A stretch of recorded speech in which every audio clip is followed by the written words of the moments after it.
일반적으로 사람들은 크고 화려한 것을 좋아합니다. 그래서 차나 집을 사도 큰 것을 원하고 본인의 지위나 직함도 큰 것을 원합니다.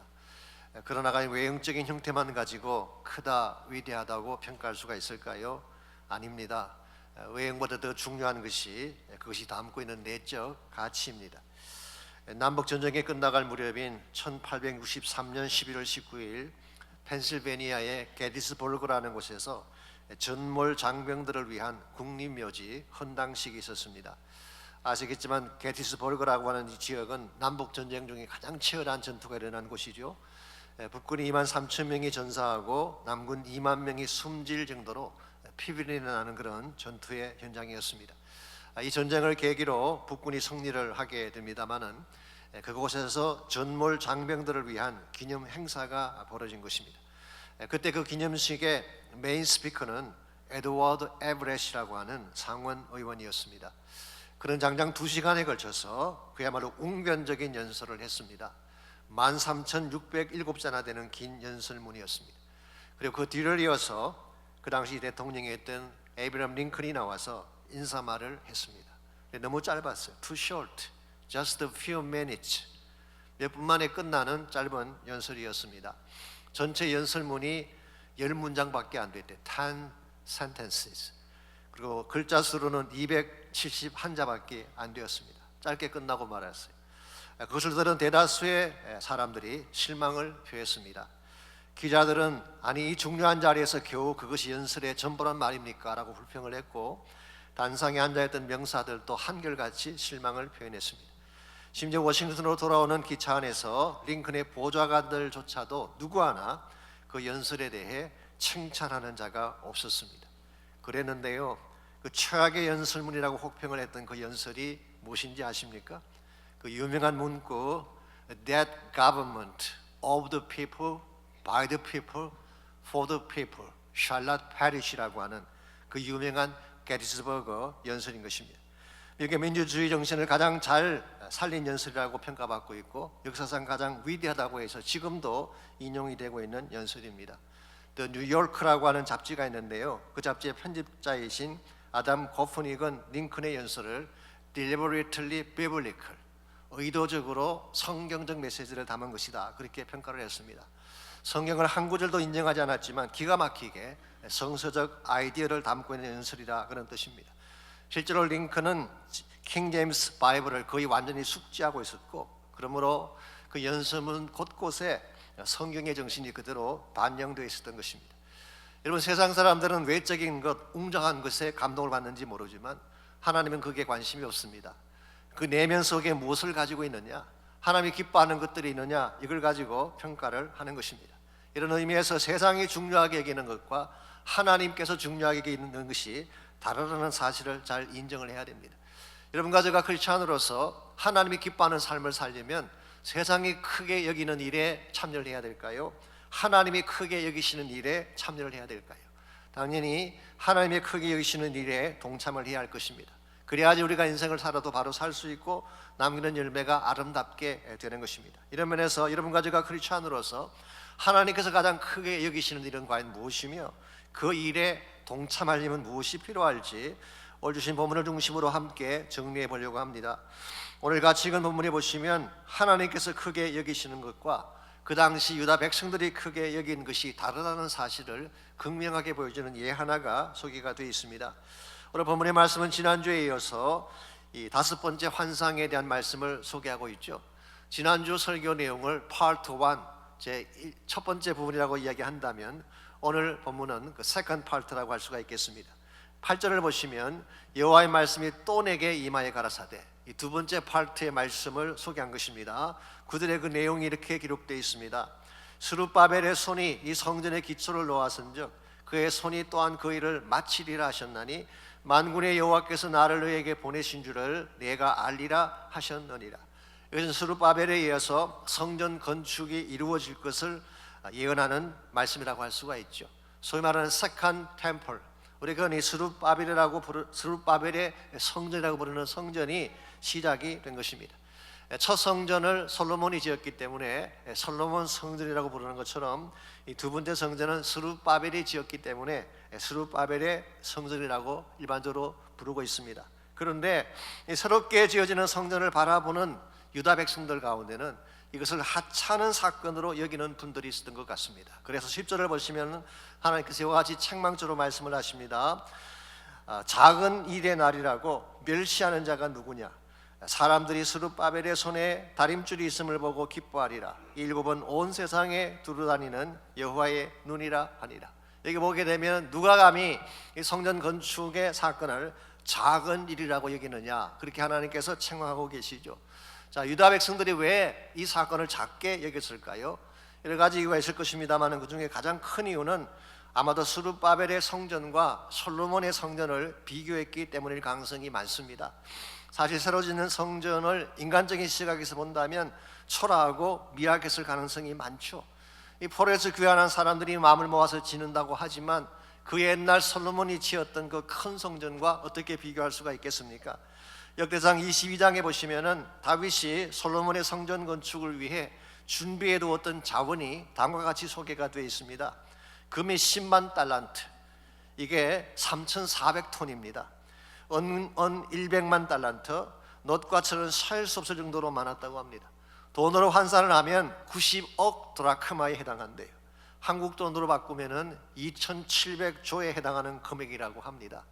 역대 2장에 보시면은 이와 같이 다윗이 준비한 것 위에다가 솔로몬이 더해서 성전을 지었다고 기록합니다. 그러니 어마어마한 자원을 가지고 그것도 7년에 걸쳐서 성전을 건축했기 때문에 그 웅장함과 화려함은 대단했을 것입니다. 근데 지금 스룹바벨은 어떤 성전을 짓고 있나요? 그 척박한 땅 위에 달랑 돌멩이 하나 얹어놓고 성전 건축이다, 그렇게 말을 하고 있는 장면이에요. 이걸 바라봤던 유다 백성들 가운데는 통곡하며 우는 자들도 있었고 비우는 사람들도 있었다고 에스라서에 기록이 되어 있습니다. 역시 사람들이 볼 때는 미약해 보이고 초라해 보였는데 하나님도 이 성전 사건을 작은 일로 간주하셨을까요? 그렇지 않습니다. 하나님이 이것을 가장 위대한 사건으로 보고 있습니다. 왜냐하니까 외형은 작고 초라했는지 모르지만 이 성전이 담고 있는 비전이 너무나 위대했기 때문이에요. 하나님이 성전을 통해서 잃어버린 영광을 회복하고 이것을 통해 열방에게 빛을 전가하고 이것을 통해 하나님 나라를 다시 이루기를 원하셨어요. 장차 오실 메시아신 예수님을 통해서 하나님 나라를 성취할 비전을 담고 있는 성전이기 때문에 외형상 작아 보였지만 하나님은 가장 큰 사건으로 간주하신 것입니다. 우리 이것을 통해 알 수 있는 한 가지 중요한 사실이 있습니다.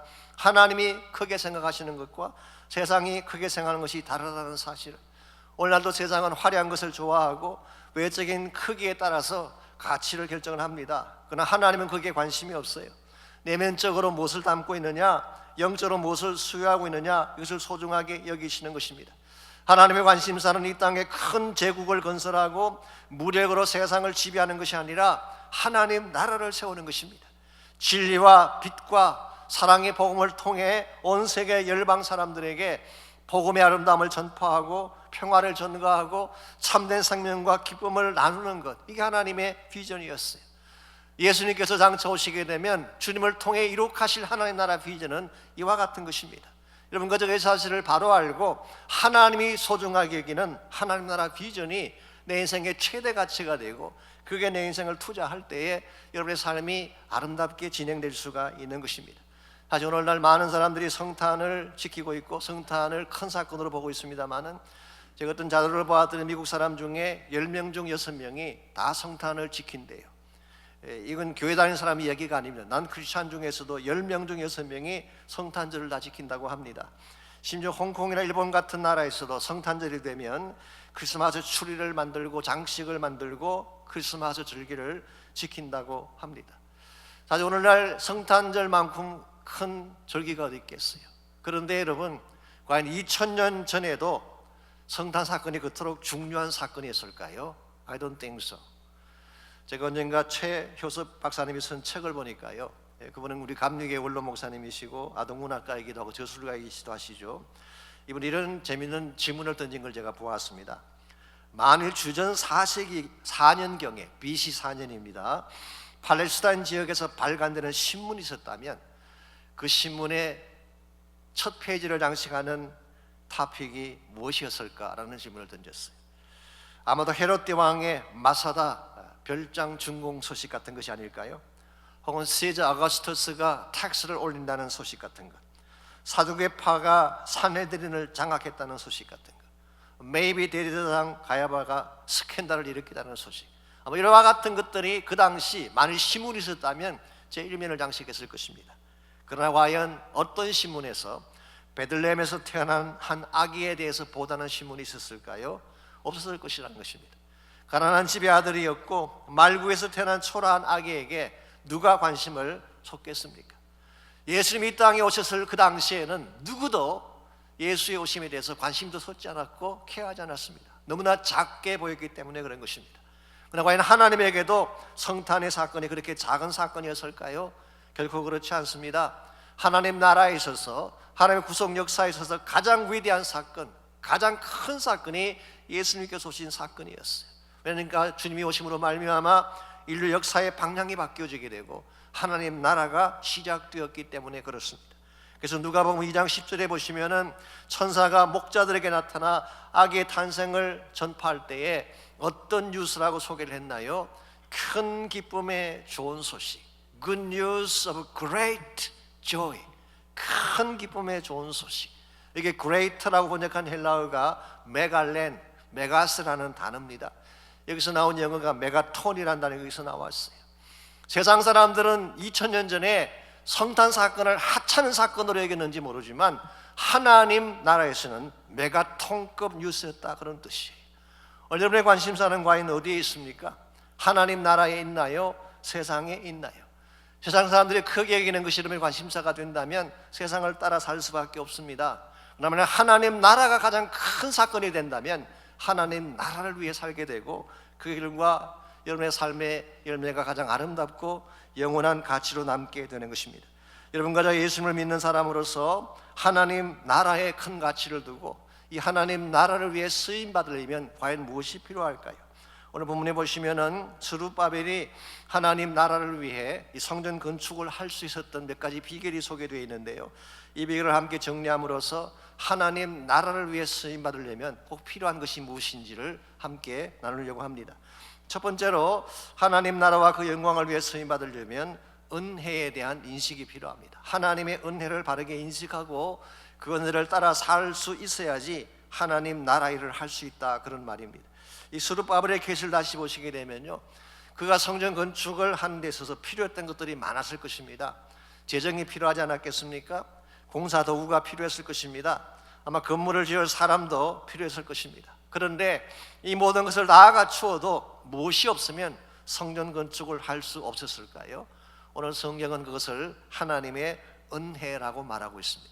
하나님의 은혜가 임하지 아니하면 하나님 나라 일은 할 수가 없어요. 그래서 7절에서 9절을 다시 보십시오. 7절 말씀입니다. 큰 산아 내가 무엇이냐?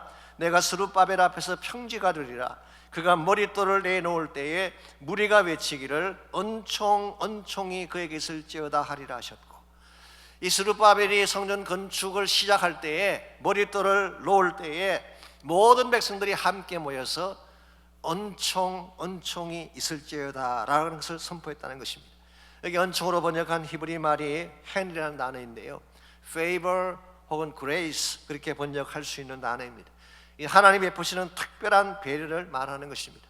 일반적으로 은혜라고 할 때는요, 다음 세 가지 요소를 내포하고 있습니다. 첫 번째가 하나님의 시작하심, God's initiative. 은혜는 항상 하나님이 먼저 시작하시는 사건이에요. 우리 구원 사건을 보아도 하나님이 먼저 시작하셨죠. 하나님이 먼저 사랑하셨고 먼저 약속하셨고 먼저 찾아오심으로 구원 사건이 시작됐습니다. 두 번째 요소가 하나님의 채우심, God's fulfillment입니다. 하나님은 시작하실 뿐만 아니라 그 과정에 필요한 모든 것들을 채우시고 공급해 주세요. 이게 은혜입니다. 구원도 마찬가지입니다. 우리 구원 사건에 있어서 율법이 요구하는 것, 공의가 요구하는 모든 것들을 하나님이 다 채워주셨죠. 무엇을 통해 채워주셨나요? 예수님의 십자가를 통해 채워주셨습니다. 세 번째 요소가 하나님의 이루심, God's completion입니다. 9절 말씀 다시 보시면요, 스룹바벨의 손이 이 성전의 기초를 놓아선적 그의 손이 또한 그 일을 마치리라 하셨어요. 시작하신 분이 하나님이셨는데 이것을 마치게 하실 분도 하나님이시다, 그런 말이에요. 여러분과 제가 구원받는 사건도 마찬가지입니다. 우리 구원의 시작자도 하나님이시지만 이 구원의 완성자도 하나님이에요. 빌립보서 1장 6절을 보시면요, 너희 안에서 착한 일을 시작하시니가, 이 착한 일이 구원 사건을 말합니다. 바로 우리 안에 착한 일을 시작하신 그 하나님이 그리스도 예수의 날까지, 주님 다시 오시는 그날까지, 구원이 완성되시는 그날까지 이 모든 것을 이루실 줄을 우리가 확신하노라. 그러므로 크리스천 삶이라고 하는 것은 시작과 과정과 마지막 마무리까지 은혜로 이루어졌다, 그렇게 말할 수가 있어요. 여러분, 제가 이 사실을 바로 인식하고 하나님의 은혜를 따라 사는 것을 배워야지 하나님 나라 일꾼이 될 수가 있는 것입니다. 내가 주도하는 삶이 아닙니다. 하나님이 주도하시는 삶, 내가 앞장서는 삶이 아니라 하나님이 앞장서시는 삶을 추구해야지 하나님의 뜻을 이루고 하나님 나라를 이룰 수 있다는 것입니다. 가끔 우리가 착각하는 것이 있습니다. 내가 인생을 주도하고 내가 이니시티브를 띄게 되면 인생이 내 뜻대로 잘 풀리고 잘 되리라고 생각을 하지만 실제는 그렇지 않습니다. 내가 인생을 주도하게 되면 인생이 흔들리기 시작해요. 근데 하나님이 주도하실 때에 항상 최상의 길이 열리게 되는 것입니다. 사람들이 쓰는 말 중에 하늘은 스스로 돕는 자를 돕는다.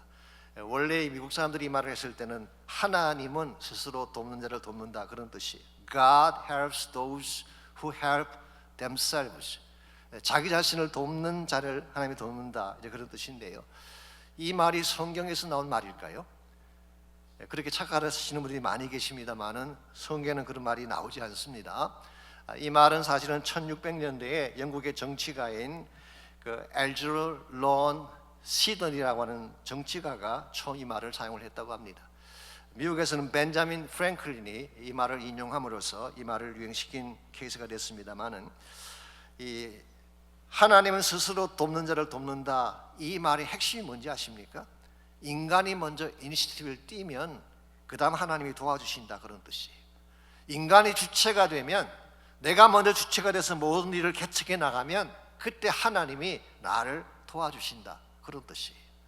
그럴듯해 보이지만 이건 성서적 아이디어가 아닙니다. 성경은 반대를 말하고 있습니다.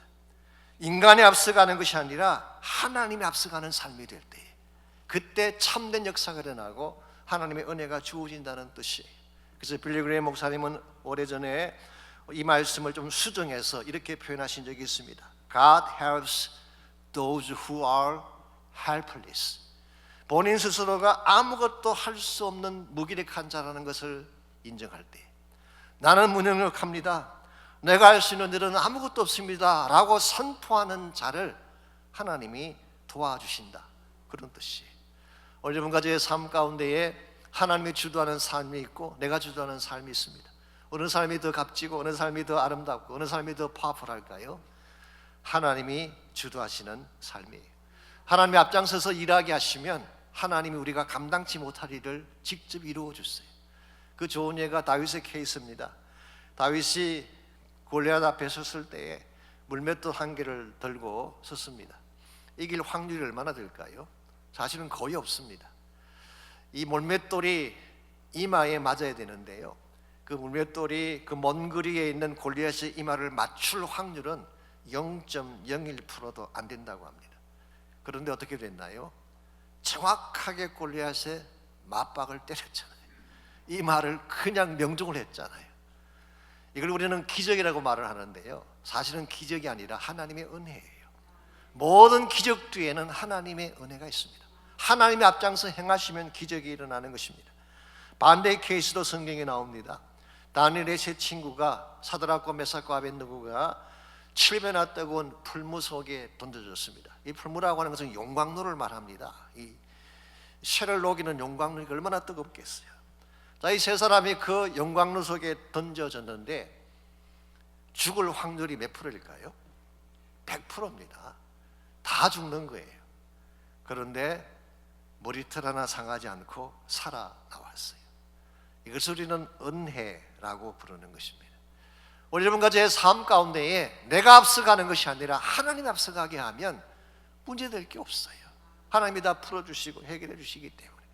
심지어 하나님의 은혜를 따라 사는 사람은요, 암 선고를 받고도 담대하게 살 수가 있어요. 하나님이 앞장서가며 다 해주실 것이니까. 그러나 나를 믿고 사는 사람은요, 작은 문제만 찾아와도 금방 쓰러지게 되고 포기하게 되는 것입니다. 좀 우스개 같은 실화이긴 합니다만 심지어 한국에서요, 코트를 뽑다가 파상풍이 걸려 돌아가신 분이 계신데, 아니 세상에 코트를 뽑다 죽는 사람이 어디 있겠어요. 이 병의 크고 작음이 중요한 게 아니라 그 말이에요. 하나님이 지켜주지 아니하면 얼마든지 그렇게 될 수가 있는 것입니다. 그러므로 여러분과 제가 기억해야 될 중요한 사실이 있습니다.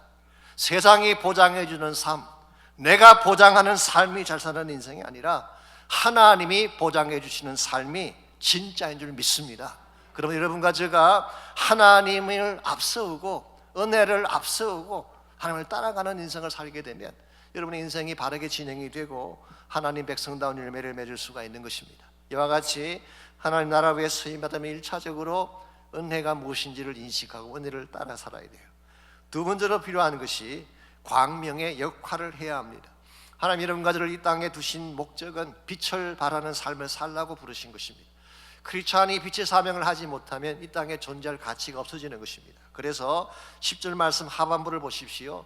이 성전 건축을 통해 하나님이 어떤 일을 행하기를 원하셨는지, 이 일곱은 온 세계에 두루다니는 여호와의 눈이라 하니라. 여기 일곱이라는 단어가 나오죠. 이게 무엇을 뜻하는 것일까요?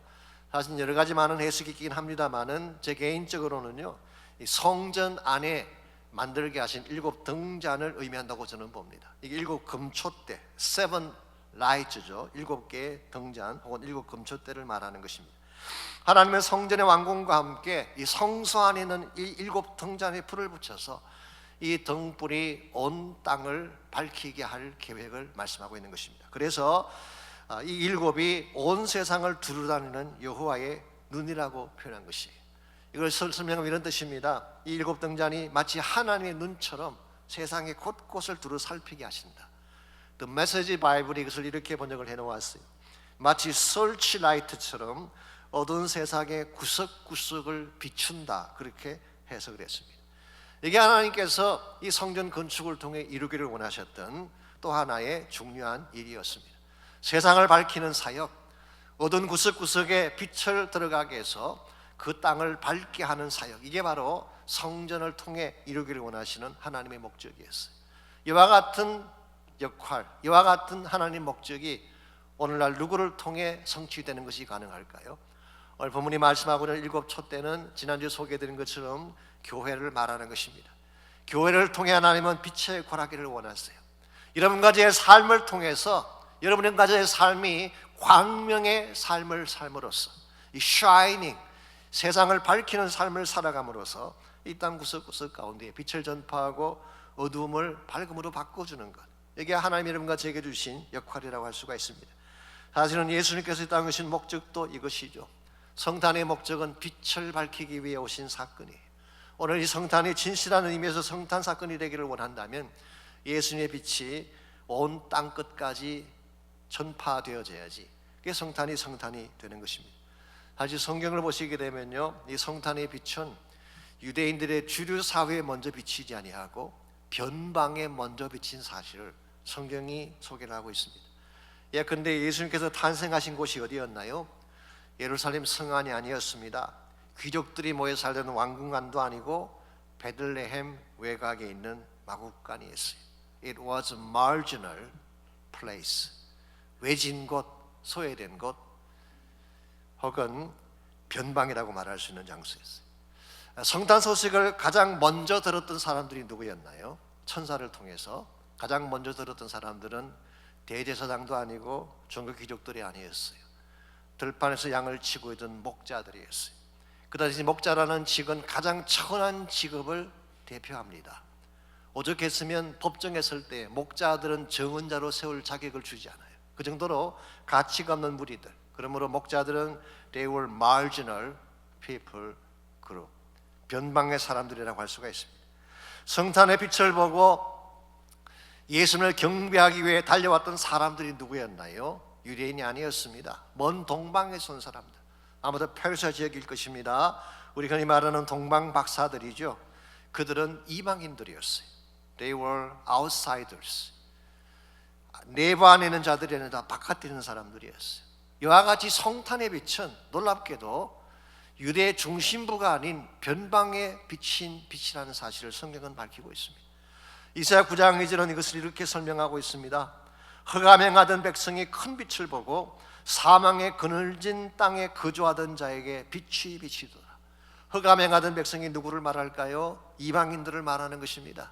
이방인들 사회 속에 하나님의 큰 빛이 먼저 임했다는 거예요. 뿐만 아니라 성탄의 빛은 그늘진 땅에 거주하는 자에게 임했다고 말하고 있습니다. 그늘진 땅이라고 하는 것은 아무도 돌보지 않는 땅을 말합니다.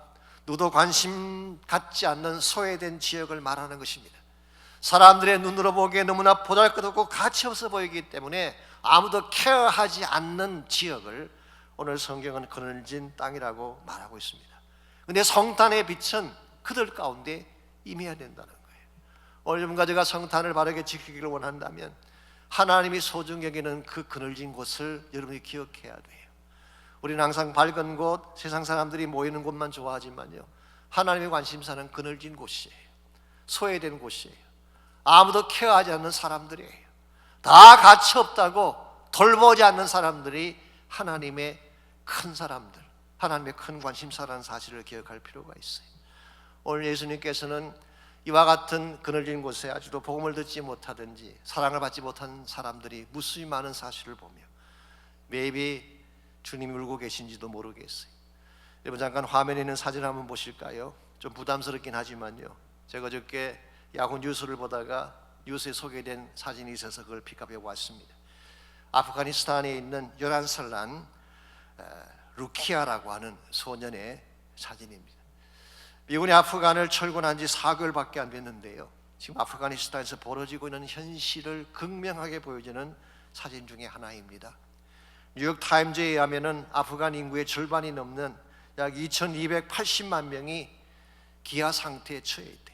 그중에 수많은 어린아이들이 on the brink of mass starvation, 기아로 죽어갈 위험 가운데 처해 있다고 보도를 하고 있습니다.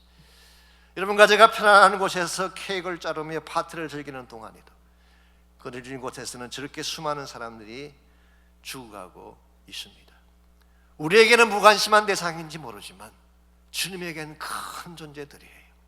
나에게는 하찮은 사람들일지 모르지만 주님의 가슴 속에는 가장 소중한 인간들입니다.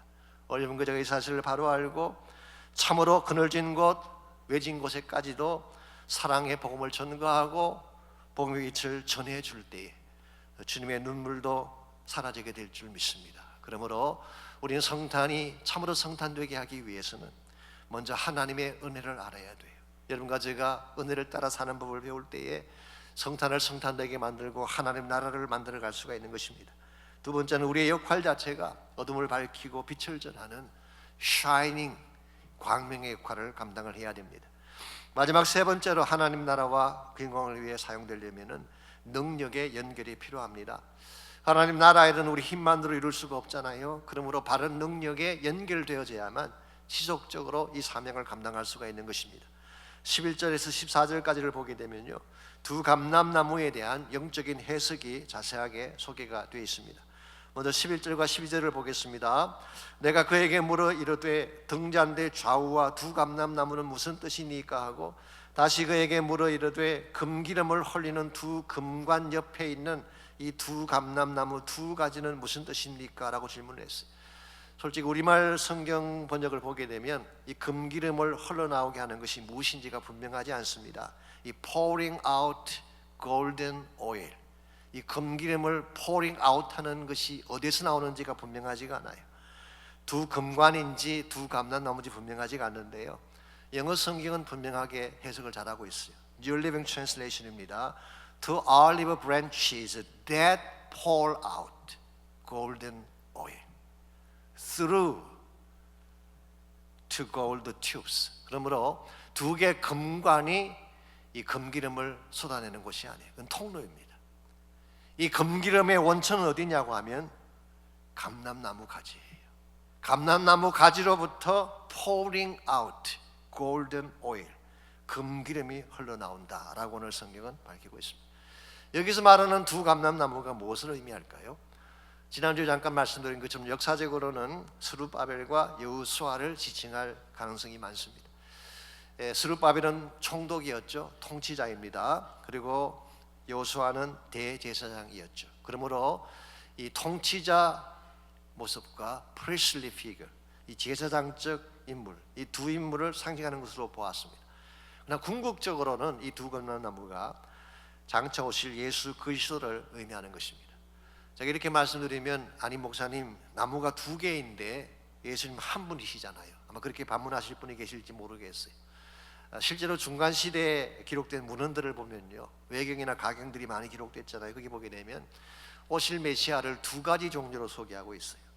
한 분은 레위 지파에서 오시는 분, 이게 프리스틀리 머사예요. 또 한 분은 다윗의 가문에서 오시는 분, 이게 왕으로 오실 데이비딕 머사야라고 부르는 것입니다. 그래서 많은 유대인들이 메시아가 두 분일 줄 알았어. 근데 실제로 예수님은 한 분이 오셨어요. 어떻게 이것이 가능했을까요? 한 분 예수님 안에 두 직분이 함께 들어있었던 것이죠. 더 정확하게 말하면 사실 예수님에게는 세 직분이 있었습니다. Three officers in one person. 한 분에게 세 가지 직분이 주어졌어요. 예수님에게는 선지자적 직분이 있었고요, 두 번째로 제사장적 직분이 있었고, 세 번째로 왕의 직분이 있었어요. 이 세 가지가 한 분 예수님께 다 한꺼번에 주어진 거예요. 제가 짧은 시간에 자세한 말씀을 드릴 수는 없지만 간단하게 좀 정리를 해드리자면요, 이 선지자적 직은 예수님께서 이 땅에 오셔서 공생의 3년 동안에 이 직을 행하셨습니다. 말씀을 가르치고 선포하고 책망하시는 이 사역, 이게 프라핏, 선지자의 사역이었죠. 두 번째로 제사장직은 십자가상에서 하셨어요. 예수님은 본인이 대제사장이신데 본인 스스로가 제물이 되어서 단번에 영원한 속죄의 제사를 드렸다라고 성경은 말씀합니다. 단번에 드린 속죄의 제사가 뭔가요? 예수님 자신을 제물로 드린 십자가 처형을 말하는 것입니다. 그 예수님은 십자가상에서 제사장직을 하셨고, 이 직은 아직도 계속되고 있습니다. 히브리서 7장 25절에 보게 되면 이 예수님은 지금도 살아계셔서 하늘 보좌 곁에서 여러분과 저를 위해 중보하신다고 했어요. 그러므로 He is our high priest. 그건 우리의 선지자일 뿐만 아니라 우리의 제사장이 되십니다. 마지막 세 번째로 예수님은 왕으로 다시 오시게 됩니다. 우리 이 땅에 계실 때도 물론 예수님은 왕이셨습니다. 그리고 지금도 우리의 왕이죠. 그러나 주님이 재림하실 때는 진정한 차원의 왕 중의 왕이 되셔서 영광 가운데 재림하셔서 온 만물을 다스리게 되실 것, 이게 예수님이에요. 그러므로 사실 예수님은 세 가지 직분을 한 몸에 지니신 분이기 때문에 오늘 본문에서 두 감람나무가 나오는 것은 전혀 이상할 이유가 전혀 없습니다. 오늘 여러분과 제가 예수님께 연결되지 아니하면 예수님께서 가지고 계시는 제사장직 축복을 받을 수가 없어요. 예수님께 연결되지 아니하면 왕으로 오신 예수님이 우리에게 부어주실 축복을 우리가 소유할 수가 없습니다. 특별히 오늘 보면은 이 감람나무에서 흘러나오는 기름을 금기름이라고 부르고 있습니다. 올리브 기름이 아니라 그냥 감람유가 아니라 골든 오일. 이것은 예수님이 아니면 주실 수 없는, 왕이신 그분이 아니면 주실 수 없는 특별한 축복을 의미한다고 볼 수가 있습니다. 근데 생명의 축복, 예수님이 아니면 절대로 주어질 수가 없습니다. 참된 평안과 기쁨, 그분을 통해서만 받을 수 있죠. 거룩함과 성결함의 능력, 주님을 통해서만 흘러나오는 것입니다. 이런 의미에서 여러분과 제가 진정한 의미에서 하나님 나라 일꾼으로 쓰임받기를 원한다면 참 감람나무이신 주님께 연결되어져야 합니다. 여러분, 그분에게 연결되어져 있나요? 얼마나 깊게, 얼마나 단단하게 연결이 되어 있나요? 어떤 분들은 깨어지고 상한 가운데 겨우 붙어 있는 분도 계세요. 겨우 붙어 있으면 능력이 충만하게 나올 수가 없습니다. 우리가 얼마나 깊이 있게 연결되느냐에 따라서 능력이 달라지게 됩니다. 얼마나 깊이 있게 붙어 있게 되고 주님과 나누는 교제가 얼마나 깊으냐에 따라서 우리가 누리게 될 금기름의 축복이 달라지게 되는 것입니다. 예수님은 지금부터 2000년 전에 여러분과 저를 위해 이 땅에 오셨어요. 상황에 묶여있는 우리에게 참 생명을 주시기 위해서, 어둠 속에 있는 자들에게 빛을 주시고 마음의 상한 자를 고치시고 우리의 모든 결박을 다 풀어내셔서 자유를 주시기 위해 이 땅에 오셨습니다. 그래서 슬픔 대신 화관을, 죄 대신 기쁨의 꽃다발을 우리 모두에게 안겨주시기 위해 주님이 오셨어요. 이것이 바로 성탄 사건입니다. 이 성탄 사건이 저는 여러분의 사건이 될 수 있기를 바랍니다. 멀찍이 서서 바라보지만 마시고 이 성탄의 주인공이신 예수님께로 나오시기를 바랍니다. 이 성탄은 우리를 위한 사건이에요. 예수를 나의 구원자로 영접하는 순간, 그분이 내 인생의 주인이 되시는 순간, 참 감람나무이신 예수님에게 연결되는 순간 이 성탄 사건은 나의 사건이 되고 거룩하고 아름다웠던 성탄의 별은 나를 위한 별이 되는 거예요. 그때 우리는 주님이 아니면 주실 수 없는 금기름의 축복을 누리게 되는, 생명과 평안과 기쁨을 누리고 진정한 의미에서 찬양을 부르는 인생으로 살게 되는 것입니다. 제가 설교를 맺으면서 오늘 부를 우리 찬양이 O Holy Night라고 하는 찬양입니다. 원래 이 찬양을 쓴 사람은 플라시드 카피오라고 하는 프랑스 사람이었습니다. 그런데 이 곡을 미국 사람들에게 널리 알리게 했던 사람 중에 한 사람이 레지날드 페센덴이라고 하는 사람입니다. 이 사람은 원래 토마스 에디슨 밑에서 공부를 하는 연구원이었습니다. 기술자였습니다. 그랬는데요, 1906년 12월 24일 크리스마스 이브 저녁이었는데 지금까지 역사상 누구도 시도하지 않았던 새로운 시도를 이분이 하셨어요. 그것은 뭐냐고 하면 전자기파를 통해 소리를 송출하는 일을 시도를 했습니다. 요즘은 이게 너무나 흔한 일이 됐지만 그 당시엔 그렇지 않았어요. 그 당시에는 몰스 부호나 연결된 전선을 통해서 목소리를 전하고 소리를 전했는데요, 공중파를 통해 소리를 전하는 최초의 일을 이분이 시도를 했습니다. 이 레지날드 펜센덴이 그날 최초로 이 공중파를 보내면서 그가 보냈던 소리가 무슨 소리인지 혹시 아십니까? 그분은 누가복음 1장 말씀을 낭독을 했어요. 예수님의 탄생에 대한 소식입니다. 그리고 바이올린으로 한국의 찬양을 연주했습니다. 바로 그 찬양이 지금 우리가 부르기를 원하는 O Holy Night라고 하는 찬양이었습니다. 오 거룩한 밤 별빛이 찬란한데, O Holy Night, the stars are brightly shining. 거룩하신 우리 주님 나셨네. It's the night of our Savior's birth. 경배하라 천사의 기쁜 소리. 오 거룩한 밤 구주가 나신 밤. O holy night when Christ was born. O night divine. O night divine. 너무나 귀하고 아름다운 찬양. 이 찬양이 전파를 통해 최초로 매사추세츠 안에 있는 그 항만에 있는 배들에게 전달이 됐을 때에 이 찬양이 흐르는 동안 불이 꺼져 있던 모든 배의 선창에 불이 켜지게 되고 온 항구가 영광의 빛으로 가득 차게 되었다고 합니다. 저는 오늘 이 동일한 찬양의 역사가 우리 가운데 일어나기를 바랍니다. 여러분과 저에게도 이 찬양이 필요해요. 성령이라는 전파를 통해 예수님의 아름다운 소식이 가슴속에 전파되었기 때문에 우리 모두 이 찬양을 함께 불러야 됩니다. 이제 함께 우리 찬양 먼저 부르고 그 다음 우리 헌신하며 기도하는 시간 갖기를 원합니다.